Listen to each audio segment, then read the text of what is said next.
Welcome to the Contrary Landlord.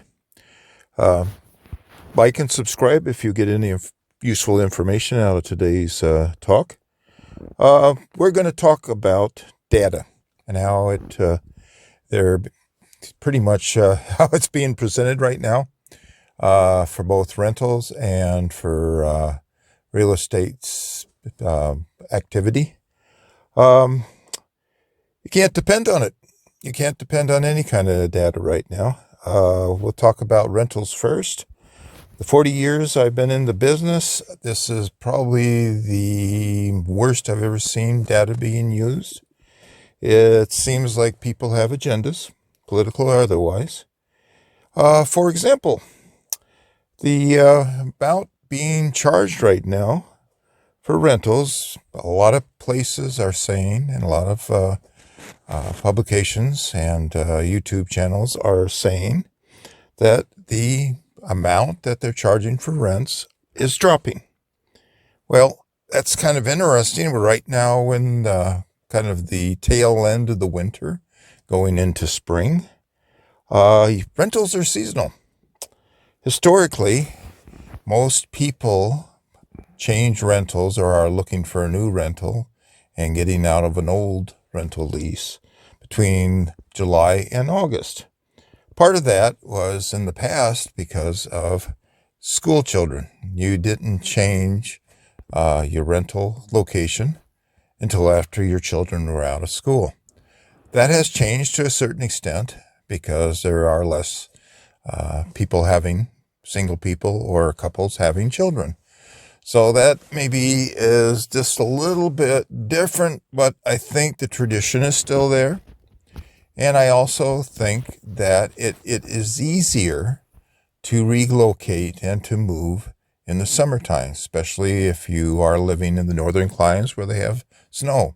It is difficult to move in the middle of the winter, middle of the snow. You move all your stuff out. It's harder. And people don't want to do that. So the other thing that has an effect on rentals is if you're living in a town that has a college or a university that is dependent on student rentals that are living off campus. Some traditions in some of the university towns is that it's maybe a month or just a matter of weeks before fall semester starts. That's when students are moving in. That's when they are looking for rental, a place to live. Other parts of the country, it's kind of unique tradition they have, is that they actually might start renting for student rentals for the next year in, say, October or November the preceding year. Essentially what you do is a student signs a lease in October or November, a lease that starts in May because people are moving out of the rental because they're graduating or they're moving somewhere else, or they've got a summer internship or they need to start a summer job. So you sign a lease in, say, November, December, and you start the new rental in May. And sometimes you take summer school or some of your roommates take summer school, so the place is not empty. But I've seen a lot of rentals that are rented by students that stay vacant during the summer. They're just holding on to it till when fall starts, August, September. That's when they move in. They need a place to live, and that's a way of holding it. Depends on the part of the country, what kind of traditions they do have. So a lot of people also don't want to change rentals. They usually have a rental lined up for the coming year by September. And it's this last minute, September, October, November. Usually rentals are quiet for any type of hunting activity and showing activity for rentals in December because of the holidays. You're between Thanksgiving and Christmas and New Year's. After that, people relocate. People sometimes, for various reasons, they have a breakup in a relationship, or they get kicked out of a rental or what have you, and they start maybe in the spring or in the mid-winter, say January, February, and March, they'll be looking for a place to live. But it's very unusual. Most of the rental activity is between June, July, and August. Now, the housing market is kind of similar, or used to be anyway, but used to be that people would start looking for housing to buy a house in the spring and the early summer. And then they would be looking all summer and into the fall. Usually the usual selling season was April through September. And winter was kind of out unless you were in a warm part of the country. Even then, people usually stop looking for housing. It is very difficult in the middle of the winter to be looking for a house and going to a showing and climbing over snowdrifts. That has changed. I think the pandemic has changed people's buying habits, especially for housing. Also, there are a lot of people right now that are looking for housing out of the larger cities and in the smaller communities. So literally, houses are being sold and shown all year round, even in the northern climes where there is a lot of snow. I mean, people are willing to go ahead and climb over the snow drifts and go through and make an appointment for a showing that might be canceled because there's a blizzard, or they may even go to the showing if it's snowing really hard, because there's a lot of competition right now in smaller communities and smaller towns and cities for housing. So this demand is quite high right now for housing. It's all people from all over the world is buying houses in the United States. There's a lot of people that would rather work from home, and they would rather be in a smaller community to do this, or in a more desirable part of the country. There's migrants from other parts of the country that are going in right now and are actually getting federal government help for down payments and support for mortgages, and being encouraged to buy housing. The economic, political situation of a community and the crime, how dangerous a community is, something else that needs to be taken into consideration. A lot of people right now are leaving the large cities. They're looking for a more safe environment, a safer community, and a community that fits their political preferences, and in a lot of cases, their economic preferences too. The major cities in the United States right now are headed and are suffering from an economic downturn. For the coming year, I am going to say that I don't see any drop in prices for housing or even land or any type of real estate. Some of the reasons for this is that there's government incentives. There are different state governments and the federal government. You can sometimes get a $10,000 payment from the government to make an offer on a house. There is also a lot of federal government support now for housing. They are giving out loans. It's easier to get a loan for housing, especially if you're a low-income person or family. Also, they are guaranteeing and insuring any type of mortgages. That's a big incentive for banks and credit unions to loan out money for mortgages. They also, the federal government is encouraging banking and to people that make mortgages to lower their standards.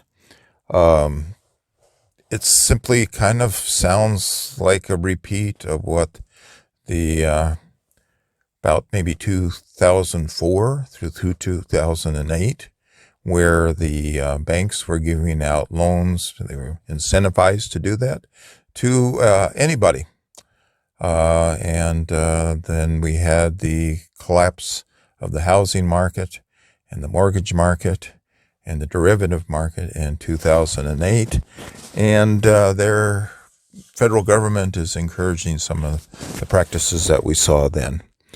The data right now is screwy. There's people writing articles and doing YouTube saying that there is mortgage defaults left and right.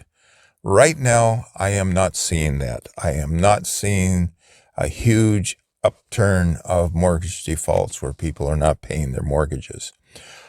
There might be people that can't, and if the banks were being honest, they would report that they are having more higher rate of defaults right now, but there is no incentive for a bank to do that. Banks would be cutting their own throats and putting themselves out of business if there is indeed a high default rate on mortgages. You report that, and then their stock goes down, and the government might have to step in and save them as far as they don't have the cash flow because they have so many bad mortgages on the books. They are, I know the banks are literally ignoring the default situation right now. So I honestly, you can't say, well, there's been an increase of 6% or 10% in the default rate for the banks, because they're not reporting that. There is no incentive for them to do that. And actually, they are being encouraged by the federal government not to report. Also, there has not been a huge increase in foreclosures like a lot of people are hoping for and predicting. Foreclosures are a long drawn out process. Every bank has different default settings. So if you're, say, 6 months behind on your mortgage payments, is that when certain banks start the default process? Or you might be 8 months, or you might be 3 months. It depends on the bank. The actual foreclosure process, though, has to go through the court system. And once the bank feels that their customer that is not paying the mortgage is in default, then they have to start the process of foreclosure on the property. So they can, essentially, the bank assumes ownership of the property. Sometimes it depends on the state. Every state is different about foreclosures, and you have to research and know what your local laws are for which state you're living in and which community you're living in. Foreclosure process in the United States can take anywhere from 6 months to 2 years. And that's what was going on in 2008, is that the banks had gotten to the point with so many defaults that they were actually were closing on foreclosures.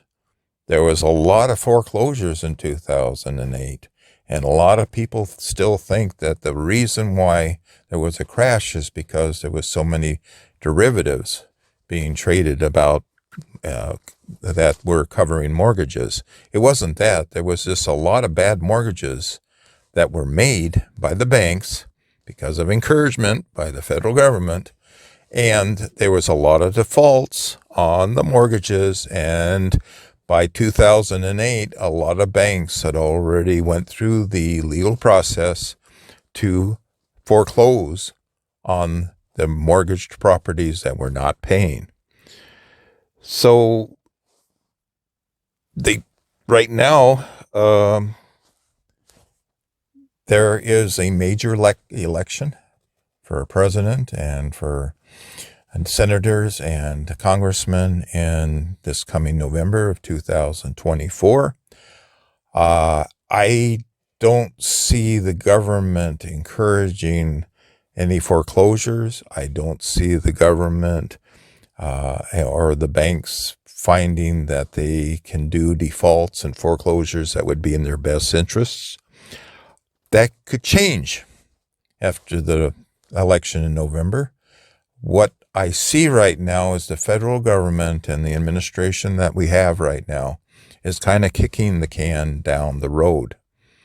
If there is a situation, an economic situation that gets bad enough where there are defaults on mortgages and a lot of foreclosures by the banks, the present administration would like to get reelected, and they are not going to do anything until there is a decision made on the federal government as having the election in November.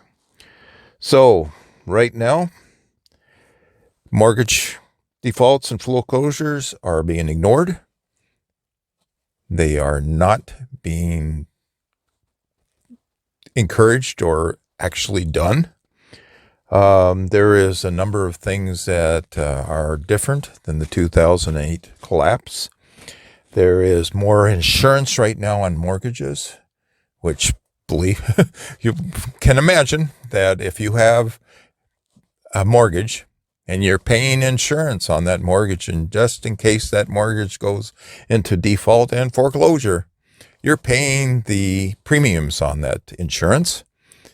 And that is to ensure the bank doesn't lose any money on that mortgage if it goes into default. Right now, there has been an increase in federal government and state oversight of mortgages and banks, and they're not going to allow anything to happen until after the election. Also, there's been a huge increase in commercial defaults, and they are not even going to foreclosure.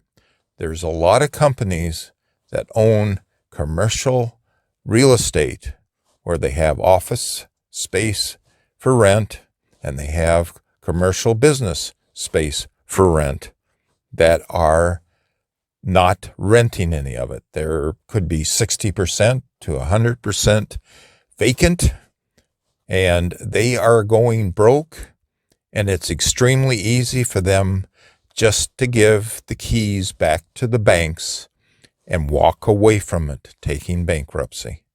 And that's what a lot of companies right now that own commercial real estate are doing. Also, I believe that there are a lot of banks right now that are zombie banks that are literally bankrupt. If we were in normal operating procedure for banks, I think there's been so many defaults on commercial property. I think that there may be defaults that on regular residential housing, that the banks don't dare foreclose on these properties. Because if they do, that means that they are essentially saying that they are losing money on it or have lost money on it if they're not covered by mortgage insurance.